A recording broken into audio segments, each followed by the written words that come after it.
శివుణ్ణి అడిగారు, నీకు రాముడు ఈశ్వరుడా, రాముడికి నువ్వు ఈశ్వరుడివా చెప్పన్నా. అంటే ఆయన అన్నాడు, అబ్బాయే మీరు చెప్పిందే కరెక్ట్, బహువ్రీహి సమాసం.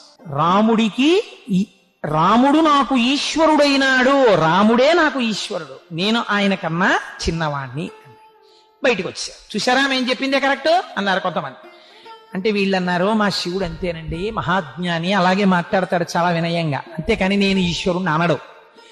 వైకుంఠం వెళ్ళి అడుగుదాం అన్నారు. ఆయన దగ్గరికి వెళ్ళి అడిగారు, ఏమంటే శివుడి దగ్గరికి వెళ్ళాం, ఆయన కన్ఫర్మ్ చేసేసాడు, ఆయనకి మీరు ఈశ్వరుట్ట కదా, నిజమే కదా అన్నారు.